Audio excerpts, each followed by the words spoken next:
This is the second video of placement series. मैंने first video में placement से related कुछ चीज़ें शेयर की हैं कि आपको कैसे क्या क्या टॉपिक बहुत इंपॉर्टेंट है जो कि आपको पहले प्रिपेयर करना चाहिए। देन आप यू कैन थिंक दैट कि okay now you are able to set on the placement.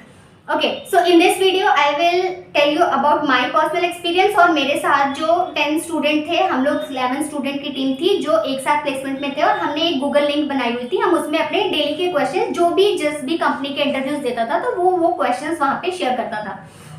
तो ये मेरा पर्सनल एक्सपीरियंस है कि हम में से जो 11 स्टूडेंट की टीम थी, हमने कभी भी ऐसा कोई क्वेश्चन नहीं मिला जो कि उसकी कंपनी में भी पूछा गया और मेरी कंपनी में भी पूछा जा रहा है।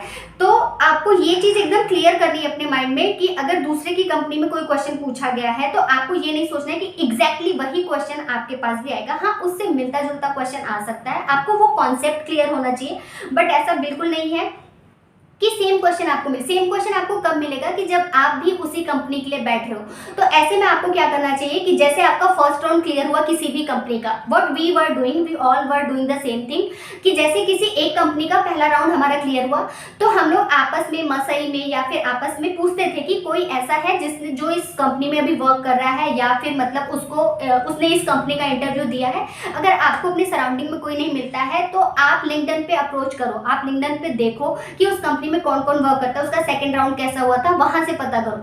सेम कंपनी का क्वेश्चन आपको थोड़ा आइडिया दे सकता है, बट डिफरेंट कंपनी से अपने आप को रिलेट करके मत प्रिपेयर करो कि आप डिफरेंट कंपनी के इंटरव्यू सेट क्वेश्चंस लेके आप अपनी दूसरी कंपनी के लिए प्रिपेयर कर रहे हो। तो फर्स्ट थिंग इस चीज़ को क्लियर रखना है कि आपने जो टाइम टेबल बनाया है, आप जिस तरह से अपना बेसिक प्रिपेयर कर रहे हो वो चीज़ें आपको वैसे ही प्रिपेयर करनी। कोई अगर आपको प्लेसमेंट टाइम पे नया क्वेश्चन मिलता है जो कि बिल्कुल यूनिक है, आपने पहले नहीं सुना था, don't try to touch this question. Seriously, interview time पे आपको आपके पास जितना मटेरियल है आपको उतना ही रिवाइज करना है, क्योंकि अगर उससे रिलेटेड चीज़ें पूछी जाती हैं तो आपका वो कॉन्सेप्ट क्लियर होना चाहिए। ऐसा नहीं होना चाहिए कि आपने एक नए कॉन्सेप्ट को करने के चक्कर में पुराने कॉन्सेप्ट्स को छोड़ दिया। जैसे कि मुझे याद है हम लोग के इंटरव्यू टाइम में एक नया कॉन्सेप्ट आया था, फ्लैटन ऑब्जेक्ट करके, I don't know I am pronouncing it correct और नॉट। सबके सब परेशान हो गए थे क्योंकि वो सिर्फ एक कंपनी थी जिसमें हम सबके सब बैठे थे और सबसे ही वही क्वेश्चन रिपीटेड वे में पूछा गया था। हम सब परेशान हो गए कि मे बी नेक्स्ट कंपनी में फिर से यही क्वेश्चन पूछ लिया जाए, मे बी ये एक इंपॉर्टेंट टॉपिक हो। सीरियसली हम लोगों ने उस चीज़ को बहुत यहाँ वहाँ से प्रिपेयर किया और वो आज तक किसी से फिर नहीं पूछा गया। मे बी वो उस पर्टिकुलर कंपनी का इंपॉर्टेंट क्वेश्चन था या उनकी शीट का क्वेश्चन था जिसलिए उन्होंने इस क्वेश्चन को पूछा। द सेकेंड पॉइंट कि अगर किसी एक कंपनी में डीएसए पूछा जा रहा है, इट डजंट मीन कि आपकी कंपनी में भी डीएसए पूछा जाएगा। rather than focusing more and more on one single particular subject, focus each and every subject equally। आपको अगर डीएसए के क्वेश्चंस पूछे जा रहे हैं, डीएसए में ये है कि सडनली उस टाइम पे आपका दिमाग चला, आपने उस क्वेश्चन को सॉल्व कर लिया, आपको ऑप्टिमाइज सोल्यूशन मिल गया, आपने बता दिया, बट ऐसा जरूरी नहीं है कि आपका हर टाइम दिमाग चल जाएगा और एक नया क्वेश्चन आया आपके सामने और आपने उसको क्लियर कर दिया। तो अप्रोच क्या होना चाहिए कि आपके कॉन्सेप्ट क्लियर है कि ये ऐसे टाइम कॉम्प्लेक्सिटी होती है, ऐसे स्पेस कॉम्प्लेक्सिटी होती है, ये आप यहाँ पे अप्रोच कर सकते हो, इस मैथड का यूज कर सकते हो, you can try, you can discuss, right. But coding में क्या है कि आपके कॉन्सेप्ट अगर क्लियर नहीं है, जैसे कि हम लोग के साथ क्या हुआ था कि कुछ स्टूडेंट्स को बहुत हाई लेवल के डीएसए क्वेश्चंस पूछे गए, तो सबने एक साथ सोचा कि हाँ अभी डीएसए के क्वेश्चंस पूछे जा रहे हैं, सबने डीएसए पढ़ना स्टार्ट कर दिया बहुत हाई लेवल पे। बट आपको पता है कि उस कंपनी में पर्टिकुलर डीएसए पूछा गया, उसके बाद जिन्होंने फिर अगली कंपनी में इंटरव्यू दिया उस कंपनी में डीएसए नहीं पूछा गया। किसी कंपनी में सिर्फ और सिर्फ जावास्क्रिप्ट के बेसिस पे लोगों की जॉब लगी है, किसी में सिर्फ रिएक्ट के बेसिस पे लगी है। देयर आर कंपनी जो पूरा सिर्फ आपके प्रोजेक्ट पे फोकस करती हैं।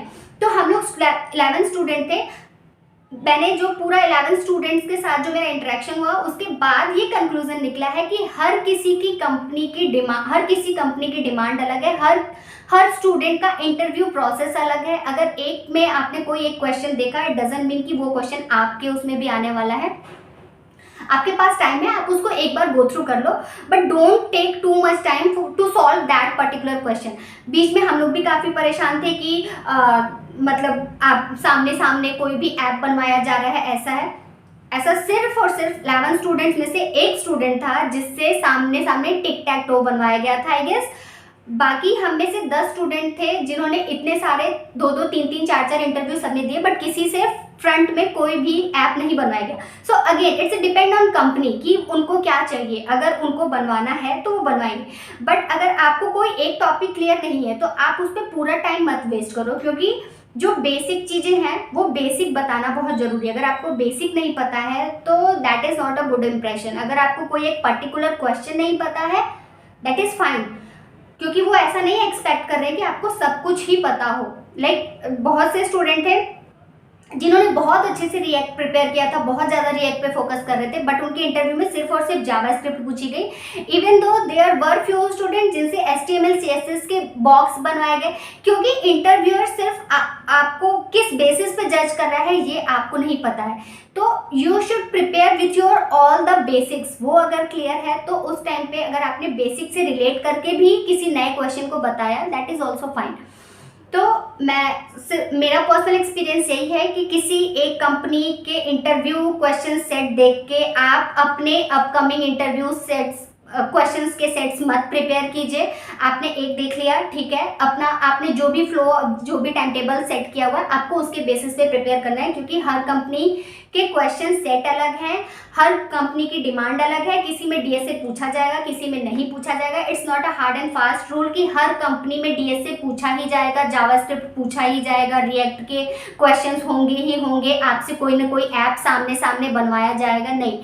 अगर आपको लग रहा है कि आप बहुत ज़्यादा प्रिपेयर नहीं कर सकते हो, बेसिक क्लियर्स नहीं है, अभी आप एकदम से इंटरव्यू टाइम में आ चुके हो और आपको एकदम से आप इतनी सारी चीज़ें नहीं प्रिपेयर कर सकते हो, सो डोंट टेक स्ट्रेस। जितना कर सकते हो उसको बहुत अच्छे से कर लो, क्योंकि कंपनी हर तरह की आती है। कोई कंपनी ऐसी भी आती है जिसको DSA से मतलब नहीं है, तो आप इतना स्ट्रेस लेके कि आपको DSA भी करना है, जावास्क्रिप्ट भी करना है, रिएक्ट भी करना है, इट्स बेटर कि आपको जो चीज़ें आती हैं उसको बहुत अच्छे से कर लो। See why I am telling this thing कि आपके पास अगर टाइम नहीं है तो, अगर आपके पास टाइम है, आप अभी 4th 5th यूनिट में हो, तो डेफिनेटली आपको बहुत अच्छे से सब कुछ प्रिपेयर करना चाहिए, क्योंकि जो अच्छा पैकेज देगी वो अच्छा नॉलेज पे डिमांड करेगी। अगर आपको सब कुछ पता है, आपको अच्छा पैकेज मिलेगा। अगर आपको छोटी छोटी चीज़ें नहीं पता है, आपको ऐसा लग रहा है कि हाँ ये तो बहुत बेसिक चीज़ें हैं, अगर कोई कंपनी बहुत बेसिक पूछ भी रही है आपसे, तो यही बात है, क्योंकि वो आपसे बेसिक पूछ रही, क्योंकि उसका काम छोटा है, क्योंकि उसका पैकेज अभी छोटा है, वो आपको अभी उतने हाई पैकेज पे नहीं लेना चाहती। So this is also not bad, क्योंकि अगर हम नए हैं, हमें 4-5 महीने में वो चीज़ें नहीं समझ में आई हैं, तो वेट करने से बेटर है कि आप एक स्मॉल स्टेप ही लो, एक छोटी कंपनी से ही स्टार्ट करो।